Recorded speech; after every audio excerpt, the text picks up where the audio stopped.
In the short history of man's world, one device of war has accompanied him in every respect from the very beginning. Once man moved from hunter-gatherer to crop grower and farmer, he needed somewhere permanent to live. A place to store his grain, a corral for his herds, and a secure place for his belongings.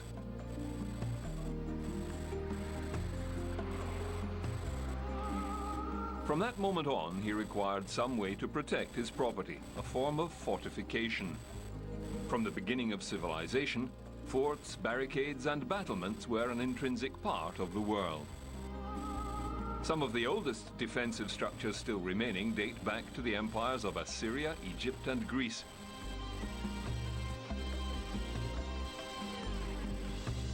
Tales of battles and sieges adorn ancient carvings, tapestries, and manuscripts. Empires rose, conquered territory, built their forts, and asserted their power until the next great power arrived, usually with better technology.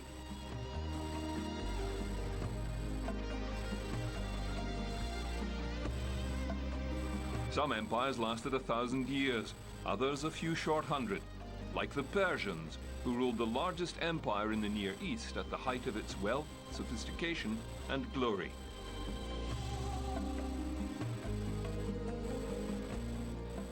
We've called it forgotten because it's really been forgotten about in the West, not of course by the Islamic Republic of Iran, but it's been forgotten in contrast with other civilizations like Assyria, Babylonia, Greece, Egypt, and so on. And it was a huge empire, lasted for 200 years, and it really ought to be much better known than it actually is. Dating as far back as Neolithic times, communities built hill forts to defend themselves. Maintaining high ground was an advantage. They built palisades of sharpened timbers as barriers, and beyond them ditches to hamper any assault. These are still evident today. The Scottish broch dates back to the Iron Age, 1 century BC. Once the expansion of the Roman Empire reached England, indigenous peoples were forced north and west to the highlands and mountainous regions. The Romans, unable to defeat these tribes of Picts and Welsh, drew the dividing line of their empire literally by constructing fortifications like Hadrian's Wall. Of course, the Chinese Qin Empire had the same idea, but on a much grander scale. The Romans were astute fort builders, often utilizing the foundations or blockwork of earlier builders, continuing and elaborating on their work. This was partly because the placement of forts and castles to defend territory or overlook terrain had well been understood. The placement of forts often depended on the terrain, high ground, rocky outcrops, commanding positions. Defensively, forts and castles were places of refuge and needed to be large enough to accommodate many. But as offensive bastions constructed in enemy territory to influence and control regions, they became the centers of power. Regional rulers would make them their place of abode, and the castle was born.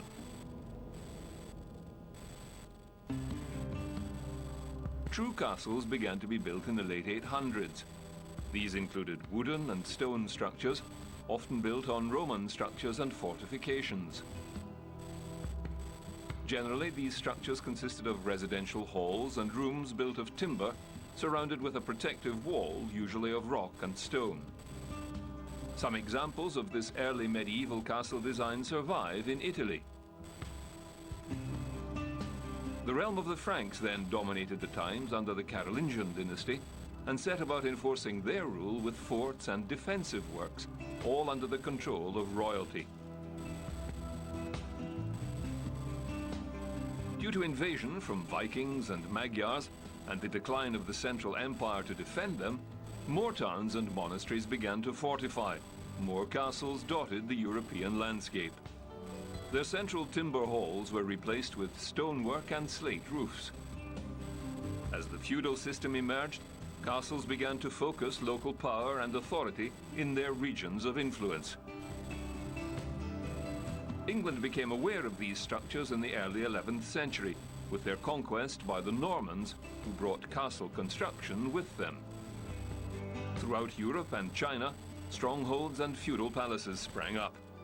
The earliest record of a castle in Britain is contained in the Bayeux Tapestry.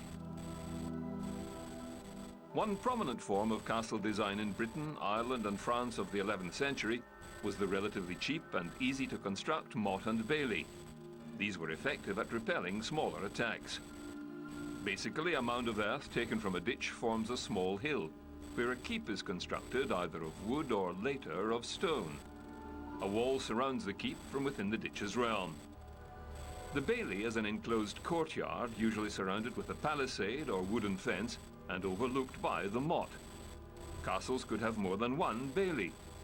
The bailey would often contain a hall and living quarters for servants or farmers, and stables. It would also be connected to the motte with a drawbridge. The keep was the central tower, usually built on the motte, and served as the final redoubt in defence.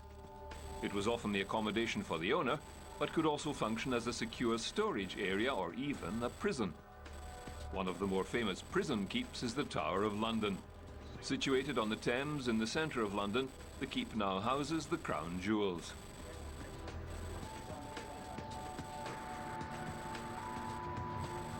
Some early castles were simple towers surrounded by a wall. The enclosed court area, or bailey, delineated by the enceinte or interior walls. It was often topped with a walkway around the outer wall for defence. The weakest point of any castle was the main gate. This was remedied with a gatehouse and some form of removable or drawbridge, doors and portcullis. Sophisticated gatehouse designs enable a defender to trap an enemy within the gatehouse and attack them with arrow and spear from slits in the walls called murder holes. Later fixtures to castles were machicolations built into the stonework overhanging the outer walls. Hot liquids or stones could be dropped on an enemy. The most familiar castle design element is the crenellations and merlons. They are the regular gaps in the battlements along the top of outer walls, allowing for archers to fire down at an enemy, then step aside for full protection behind the merlon. Armies and attacking forces had to overcome these castle battlements and defences. This led to the science of the siege engine. The earliest and most primitive of siege engines was the battering ram. The Spartans used a battering ram at the siege of Plataea in 429 BC.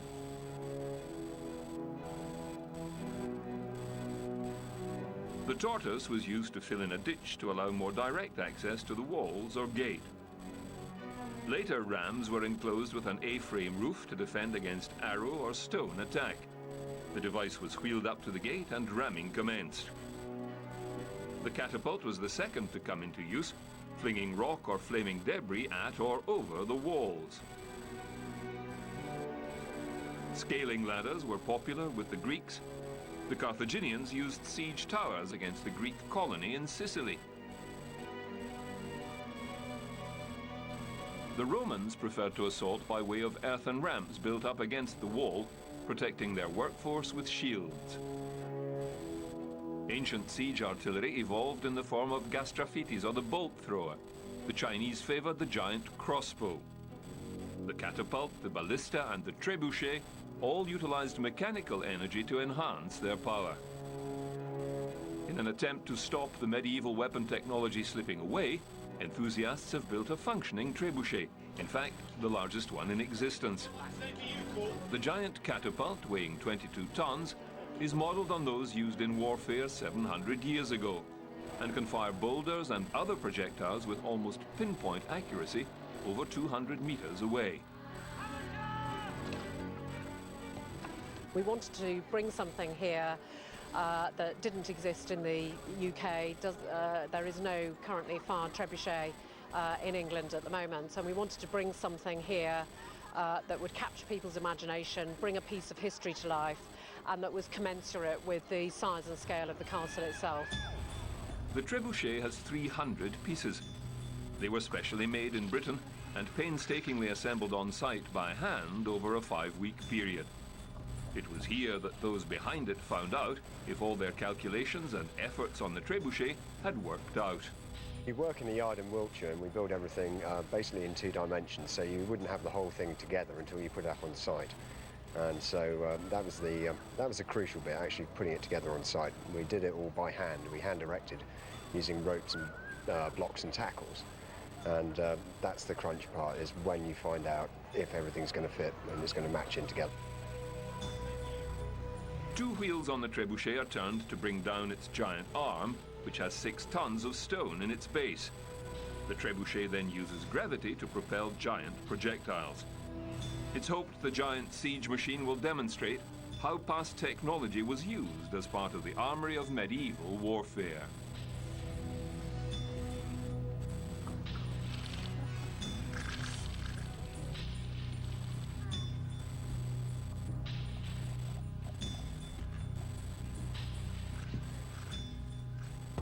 During the Crusades, European castle builders got to see many new and innovative ideas in the construction of fortifications by the Byzantines.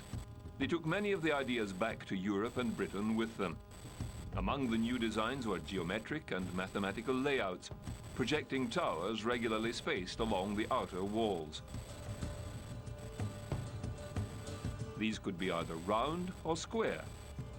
Additional defensive walls inside the primary enceinte surrounded the keep. Eastern design influence expressed itself in tactics as well. Unlike the West, they considered each encircling wall to be a fortress unto itself, the keep being the last refuge of the garrison. Each component of the castle could also assist the other in their mutual defense with crossfire and enfilade. With these developments, European castles began to take on dissimilar appearance, their construction unique to their conditions, local materials and function.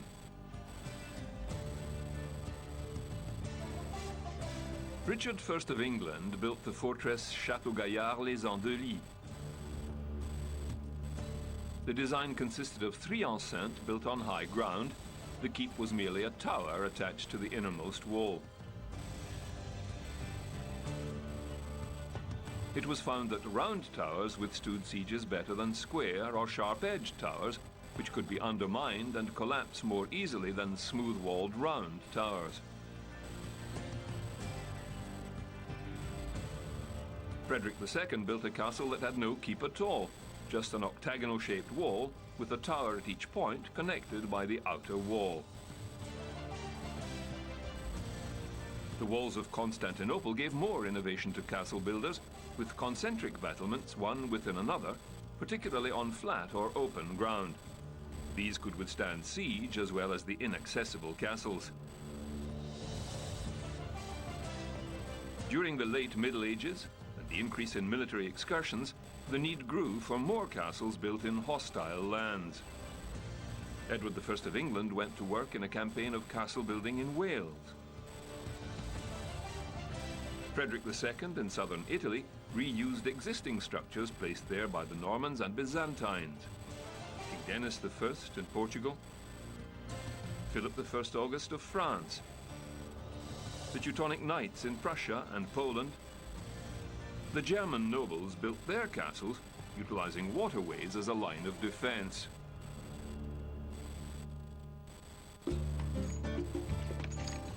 In a clearing in a small forest in France's Burgundy region southeast of Paris, a group of people are attempting to build a 13th century castle from scratch, utilizing only the local materials and tools available to builders in that time. There are no cement mixers or power tools.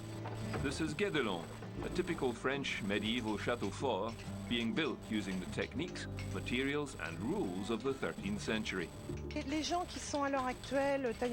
The people who work with these stones here, like the carpenters, all find it very interesting to be able to work manually without electrical machines and surrounded by lots of dust everywhere. They all find it very exciting to be able to accomplish their tasks in the way those were done in the old days. And they are also attracted by the fact that they really have to work as a team. The tree that gets cut is then chopped and eventually finds its place in the structure of the castle. And for that to happen, several people have to work together. Everyone finds this kind of cooperation very exciting. It was in June 1997 that the first stone was laid. The last stone is expected to be in place in around 2025, according to current estimates. The plans for Guédelon were drawn up by a contemporary French architect and based on a typical 13th century chateau from the reign of Philippe Auguste. The chateau will be constructed around 6 towers, 1 for each corner and 2 for the drawbridge, with the emphasis on defense against any marauders. The day-to-day running of the site is based on the diaries of medieval builders that describe daily life on a construction site in the Middle Ages. Guédelon is a spectacular living history lesson. The siegecraft of the times was primitive. Thus, high, thick walls could cope with most onslaughts. However, this began to change with the advent of gunpowder and the cannon. In defense, castles began to incorporate additional wall slits to fire the new arquebus, and cannon and mortar were placed along the battlements. But very few, if any, medieval designs could withstand an attack with siege cannon. In 1414, Frederick I attacked the Friesack castle and reduced it to rubble in 2 days with his cannon.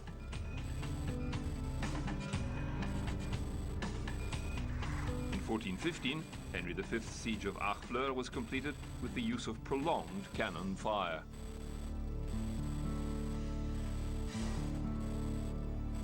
The walls of Constantinople were breached in 1453 with a lengthy cannon bombardment by the Ottomans.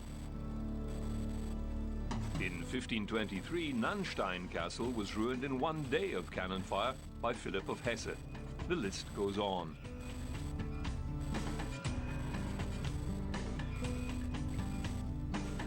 Engineers and designers were tasked to find new methods of countering this cannon onslaught. Artillery towers were built at the angled junction of exterior walls. Tall towers and excessive merlons were removed. Walls became lower, thicker, curved and angled to best deflect shot. Earthworks were built up to help defend the exterior walls. The Italian castle at Sarzana is a good example of this later castle development. Henry VIII of England also built a fine example at Deal.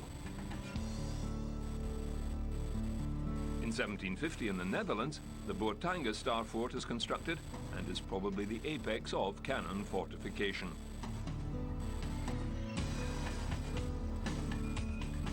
This design was defense in depth.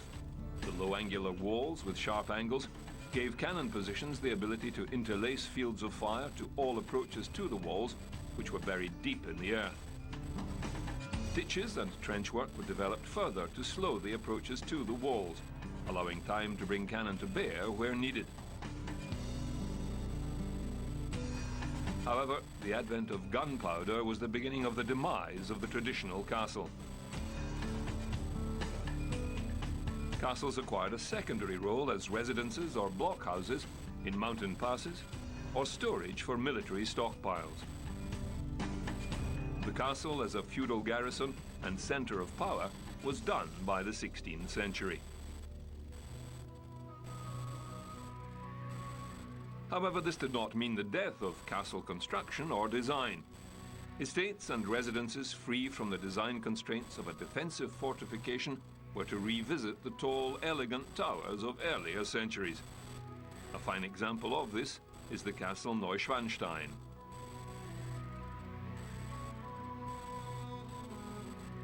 However, the castle as a bastion of power still existed in the New World, where the superior military and technological forces of the European powers maintained a lead over the indigenous peoples of America.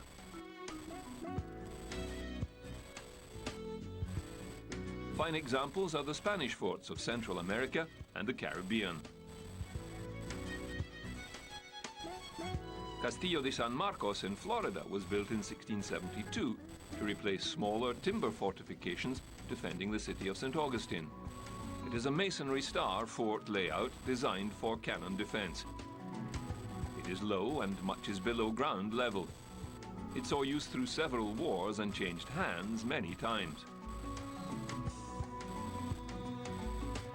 The timber palisades and forts erected by American colonial and later military forces in their expansion across North America and Canada served the same basic principle as the feudal castles of Europe: to dominate a landscape and project their power over a region.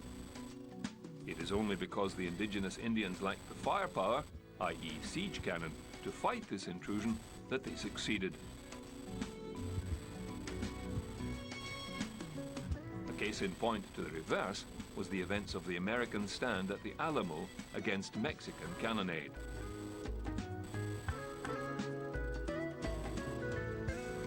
The introduction of the exploding shell added another level of complexity and difficulty to the defending of a fortified position.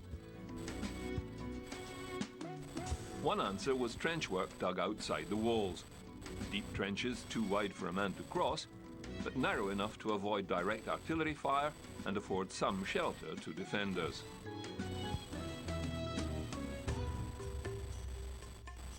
Modern artillery reshaped the battlefields of Europe. Firepower outweighed mobility. Fortification had nowhere to go but underground. Although trenches and earthworks had been used in warfare from the very beginning, these were usually minor or used for specific purposes, as in siege works and mining under enemy walls. It was the advent of conscription that led to the creation of large armies around the time of Napoleon, which enabled forces to use extensive trenching techniques to secure large areas of territory. During the Napoleonic Wars, and in particular the Peninsular War, which pitted Spain, the United Kingdom and Portugal against France in 1809, Viscount Wellington ordered the construction of an elaborate chain of forts, blockhouses, redoubts and trenches to defend the city of Lisbon. Called the lines of Torres Verdes after the region where the work was carried out, it stretched across the peninsula from the estuary of the Sisandro River to the sea. It was 3 lines in depth, with forts guarding the major roads. A total of 108 forts, 151 redoubts and detached batteries, and a total of 1,067 artillery pieces. A 4th line defended the rear of the city and was armed with 86 artillery pieces. These defences repelled several major attacks and withstood any enemy incursion. The British forces moved out in pursuit of the retreating enemy, never to return.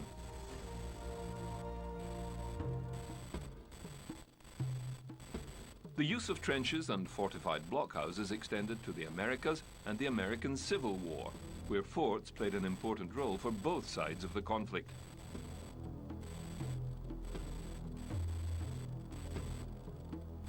After the War of 1812, coastal forts were constructed along the eastern seaboard of the United States beginning in the early 1820s.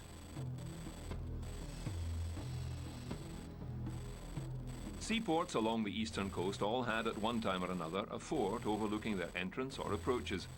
Fort McHenry, Fort Carroll, Fort Washington and Fort Jackson, to name just a few.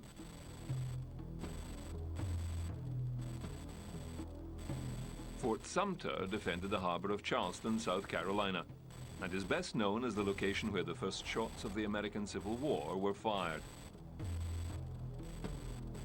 The fort itself was a 5-sided brick construction with walls 5 feet thick and standing 15 meters above the low tide mark. Built to accommodate 650 men and 135 cannon, it was never filled to capacity. The fort was heavily bombarded and changed hands after a day. It was then attacked constantly for the rest of the war, being left in ruins by the end of the conflict.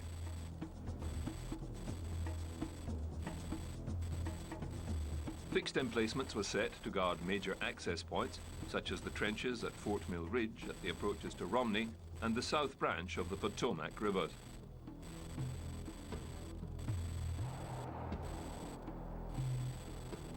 The Manassas Junction, Virginia, an example of open field works of the era.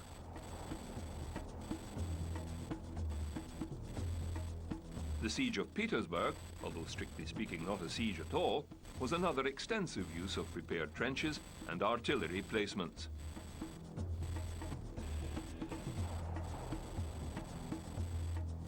The war between Japan and Russia was to become the first modern war fought with extensive trench and fortified bunkers. The introduction of automatic weapons and accurate artillery fire helped convince combatants to dig down deep.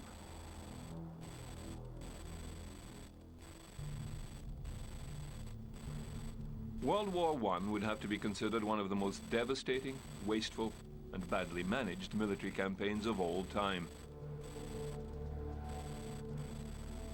Fought between 1914 and 1918 in Europe, Africa, Asia, and the open seas, it saw the advent of modern and mechanized weapons, machine guns, tanks, and aircraft, but utilized outdated and superseded military tactics and thinking. It was for this reason that the war in Europe quickly bogged down to a stalemate along the Western Front in the biggest and longest trench war of all. Stretching from the North Sea to the Swiss border with France, a chain of trenches, pillboxes, and fortified strongholds were hastily dug and called the Western Front. Sandbag bunkers, artillery and machine gun nests, sniper positions and rear areas were connected by a series of trenches. Barbed wire and minefields often separated the two enemies by mere meters. I attack. For the entire war, attack and counterattack across what would be known as no man's land moved the lines back and forth just a few meters. Hundreds of thousands of soldiers on both sides lived and died in the most squalid conditions.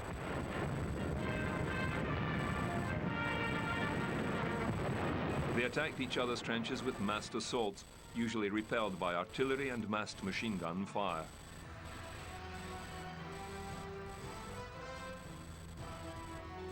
Apart from constant barrage fire from artillery, mortar and bombs dropped by aircraft, the soldiers had to put up with rats, lice, nits, and disease from the mud-filled trenches they had to live in. Poison gas and rotting corpses made the matter unbearable for many. The ever-present danger of snipers kept the soldiers down in the trenches. In total, over 20 million soldiers and civilians died. Unrealized at the time, this was also the demise of static warfare. The castle and trench line were about to become a thing of the past. The Maginot Line, named after the French Minister of Defense after the First World War, was a concept not without its strategically thinking detractors.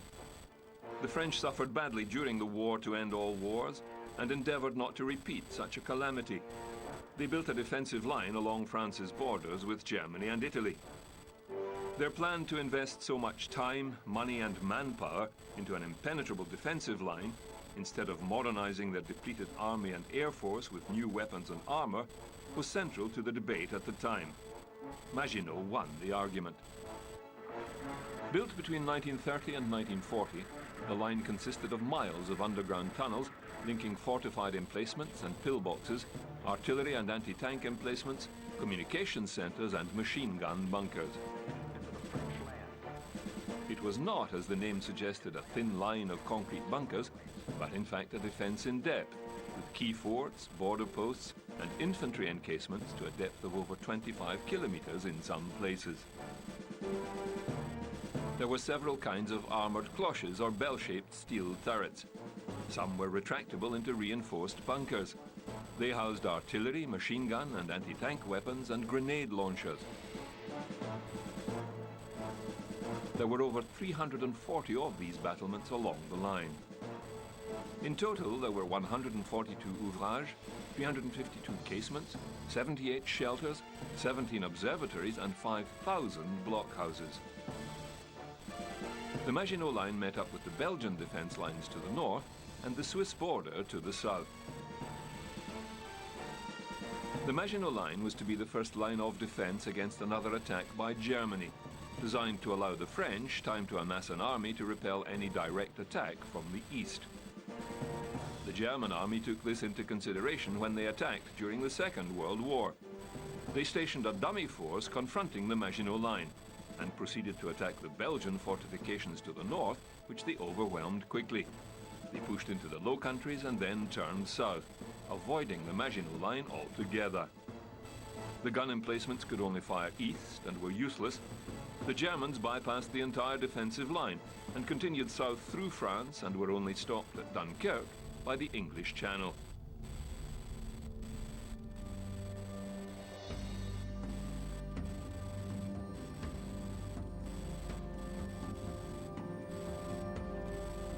The Nazis quickly established a network of bunkers and pillboxes along the coast of Europe, facing the English Channel.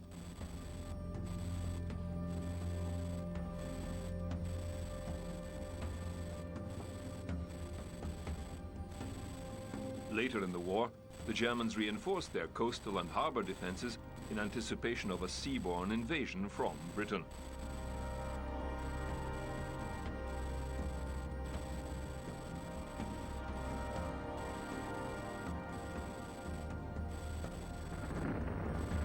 As predicted by the First World War, air power came into its own in the Second, and the nature of military hardened bunkers had to change to accommodate this new threat from above. No location was any longer out of the reach of the enemy, who could drop large and plentiful bombs anywhere, anytime.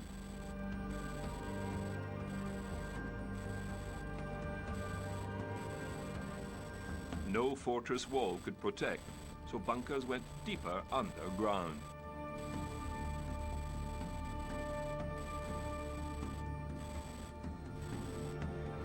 The Nazis placed their most important industrial facilities deep underground. After successful bombing raids at Peenemünde on the Baltic coast, they moved the V1 and V2 rocket production facilities to Mittelwerk in the mountains.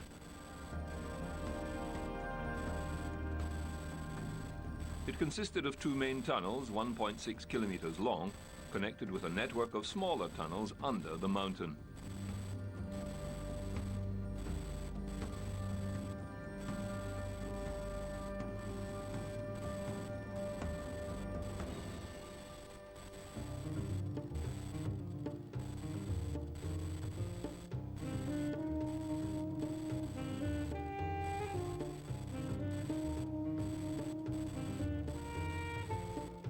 Through the war and later into the Cold War, nations built extensive command bunkers to house their commanders and decision makers.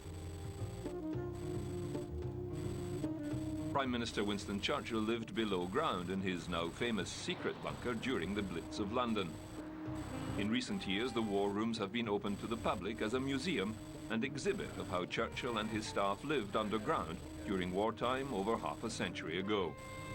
The official side of the Cabinet War Rooms has now been extended to include my grandparents' bedrooms, the kitchen, their own dining room. It's also going to contain this great Churchill Museum, which I think will be a unique collection of Churchilliana, and will be a great addition for people to come through here and see the living history.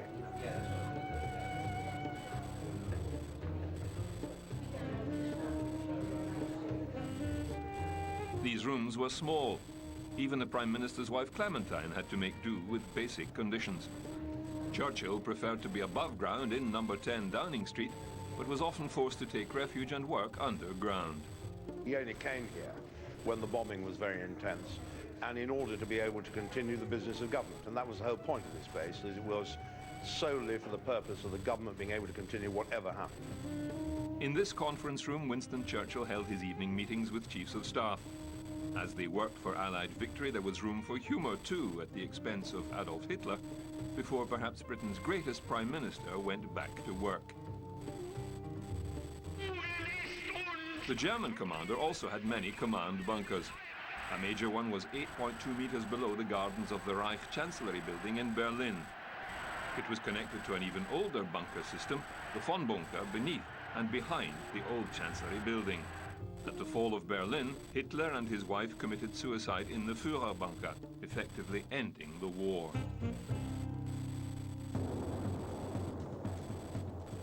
In the nuclear age, new bunker designs set deep inside mountains and either resting on gigantic springs or hung from the roof by cables to absorb the shock of a nuclear attack became prevalent. Bunker design had to factor in the danger of nuclear radiation and fallout, the unseen killers able to penetrate meters of earth or concrete with their rays. They required thicker walls or deeper earthworks and complex air filtration systems, plus a stockpile of food and water. The Command and Control Center for the United States Air Defense and Nuclear Forces went underground at Cheyenne Mountain, Colorado. A hollowed-out cavern contains numerous concrete block structures sitting on springs and connected by tunnels. Massive blast doors can seal off the complex in case of nuclear attack.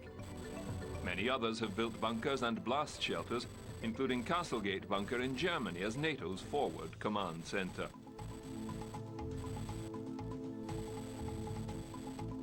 Situated in Pennsylvania, the Raven Rock Mountain Complex, or Site R, is a U.S. government facility 10 kilometers northeast of Camp David. Built underneath a mountain, it is considered to be the second or backup Pentagon and fields a massive communications facility for the armed forces. During the Cold War, the U.S. government approached the owners of the Greenbrier Luxury Resort in the town of White Sulphur Springs, West Virginia, to build an emergency shelter or bunker system to house the U.S. Congress after a nuclear strike. Project Greek Island was commenced in the late 50s and included an underground kitchen, dormitory, hospital, and a broadcast center for Congress. Its very existence was denied until 1992. Hawthorne, Wiltshire is the site in Britain of a major complex of bunkers and fortified positions for military communications and intended as a command and control center for government in the case of a nuclear attack. Still relatively secret is the extensive bunker system under Moscow, connected to the very deep subway system. Other Warsaw Pact countries no doubt constructed elaborate bunker systems for their defensive use. In East Germany, several hidden bunkers have been unearthed in recent years. This bunker, with 8 rooms, was recently shown to the public for the first time, while renovation work on the former official office of East German leader Erich Honecker was underway. The site, known during Eastern German rule as Staatsratsgebäude, or State Council Building, is currently being transformed into a management school. The bunker, situated 6 meters below the building, includes elaborate electrical, plumbing and ventilation systems and has a 30-meter-long escape tunnel. The bunker measures 22 by 10 meters. It has 6 protection rooms and 2 archive rooms. Apparently it was built to hold 150 people. The rest of the space is a technical area. The first 2 rooms are vaults. There is a backup electricity system, there are sanitary installations and a ventilation system. German Chancellor Gerhard Schröder had his offices there after the government moved from Bonn to Berlin in 1999 and before the newly built Chancellery in Berlin was finished.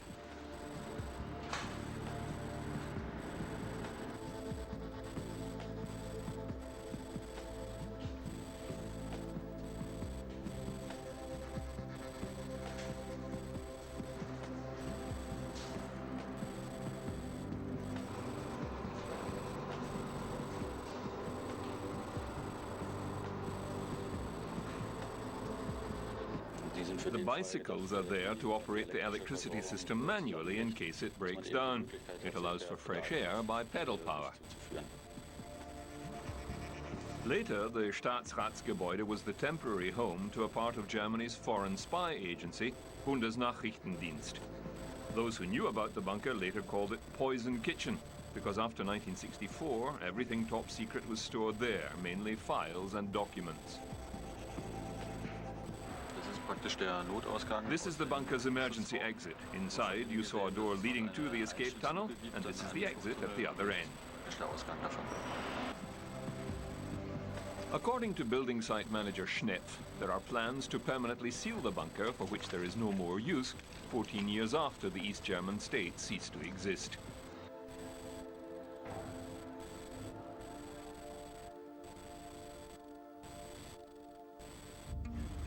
Only recently, another East German bunker turned up. The giant bunker boasts 300 or so empty rooms, which lie underneath the eastern German village of Prenden. This was where the head of the former German Democratic Republic, or GDR, and his colleagues were meant to hide themselves in case of a nuclear attack. The so-called Honecker's bunker, named after the former East German leader Erich Honecker, was opened to the public at the start of a 3-month visiting period before it is sealed up and closed for good. For me, this bunker is something very, very special, with the technology and architecture and the way they are used together, because it is really unique. It has only been built once, or at least once in the GDR. We know that this type of bunker was built in the former Soviet Union. The building is so technically complex, and the architecture. It was quite expensive for the GDR to build it in this style, and that's why this one in Prenden is the only one. The bunker was built between 1978 and 1983 and is one of the most modern protective buildings of the Warsaw Pact.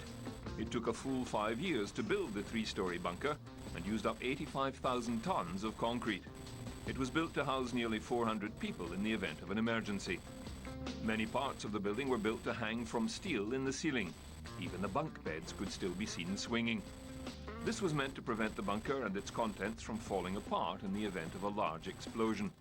A 250-meter-long tunnel links the bunker with the former headquarters of the National Defense Council, as well as a number of garages where special vehicles were kept to be used in case there was a nuclear strike.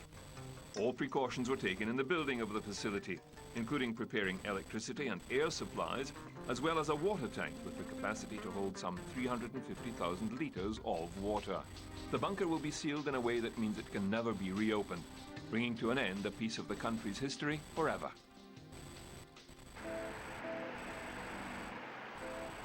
In more recent times, amidst fear of North Korean nuclear missiles, a number of Japanese are looking into nuclear shelters for their personal protection.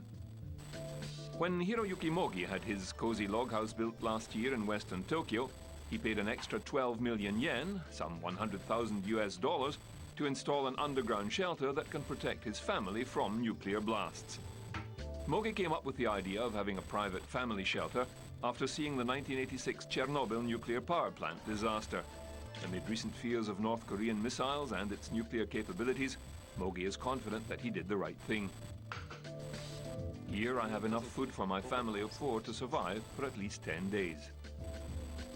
Inside his shelter are a laptop computer, radio phones, and an air purifier that filters out radiation particles. The Mogi family shelter was built by a Kobe-based precision machinery manufacturer. The company started selling nuclear bomb shelters to individual homeowners after North Korea first launched its missiles in 1998. Since then, it has sold more than 80 units.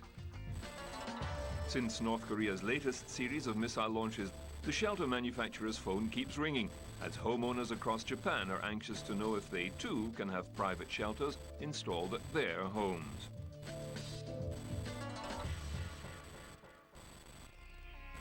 To counter military command centers deep underground, Western weapon designers need to find ways to defeat deep underground fortifications. Enhanced radiation weapons that could penetrate deeper into the earth or concrete structures with deadly neutron radiation were tested, killing only living tissue and leaving the physical structures about them untouched. New conventional munitions delivered by aircraft to penetrate reinforced concrete before detonating were designed and put to use in recent conflicts. During the first Gulf War of 1991, US forces learned of enemy bunkers deep underground and set about designing the GBU-28, a laser-guided bunker buster which consists of a 5-meter-long artillery barrel made of extremely hardened steel. Inside this barrel are 295 kilograms of high explosive. The bomb is fin-stabilized and capable of penetrating up to 20 feet of reinforced concrete or 100 feet of earth. Newer versions now have rocket-assisted penetration and depleted uranium warheads. Some are even nuclear-tipped. It would seem there is now no fortification capable of withstanding an enemy attack.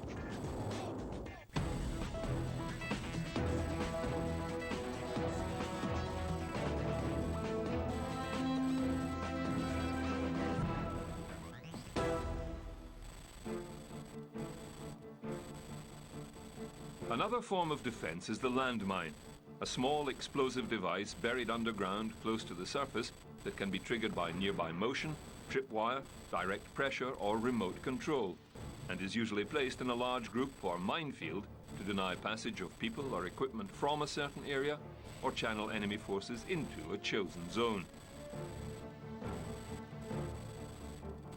Minefields can also guard borders or beaches, roads or salient points such as the Korean Divide or Demilitarized Zone, DMZ, currently the world's highest concentration of landmines. The history of landmines goes back to pre-explosive days, when small pits were dug and hidden to catch a foot or break the ankle of an enemy combatant. These were enhanced with sharpened sticks, sometimes treated with a poison or rotten garbage. Caltrops were small iron barbs scattered on the ground to delay advancing troops. With the advent of gunpowder and explosives, the Chinese placed bamboo stalks filled with black powder and iron and buried in the ground. Some were triggered manually by a hidden assailant. Self-detonating bombs were described as early as 1277, some using a flint and wheel device to ignite the main charge once triggered by a passing soldier. In Europe, landmines were laid with tripwires connected to a snap-ons or flintlock igniter. These were utilized in the defense of major fortifications. American Confederate troops built the first modern mechanically fused anti-personnel mines in 1862. Captain Rains had employed explosive booby traps against Indians in the Seminole Wars and developed the Rains mine. Over 2,000 were deployed by the end of the war. In 1908, Andrew Schaff designed the modern proximity landmine. There are many types of landmine, from anti-personnel mines that can be seeded from the air by artillery or aircraft bomb, to anti-tank devices and even nuclear landmines left by a retreating army. The British even developed and deployed gas landmines during the First World War.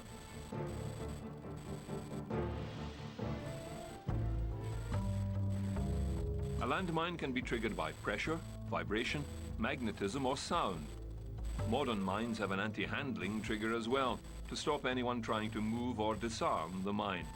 Modern anti-personnel mines are made of plastic with very few metal components, which makes them hard to detect with a metal detector. A typical mine would be set in the ground and, if a pressure-sensitive type, covered with light ground debris for camouflage. When stepped on, a spring-initiated firing pin would drop, hitting a detonator cap, not unlike a hand grenade, and trigger the main charge, injuring or killing the soldier.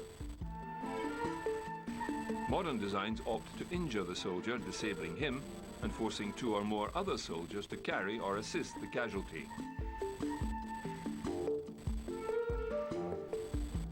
One type of anti-personnel mine was developed by the Germans during the First World War. Called the S-mine or Shrapnellmine, it was the first of a category called bounding mines, and commonly known as the Bouncing Betty. This design was copied by the United States in the M16 mine and subsequent models. Copies in other countries function in the same way. Fitted with a sensitive vibration or contact sensor protruding from the ground, these could also be triggered by tripwire. When disturbed, a spring-loaded striker activates a firing cap and a pyrotechnic delay. This sets up a timing sequence to allow the intended victim to step off the mine. When the delay is burned through, a small black powder charge detonates and a second delay fuse ignites, shooting the main body of the mine up out of the ground to a height around 1 meter, where the later fuse ignites the main explosive charge, shooting ball bearings or shrapnel in a 360-degree spread and capable of inflicting injury up to 200 meters. Anti-tank mines are usually much larger and require greater pressure to activate. A person or light vehicle might not trigger an anti-tank mine.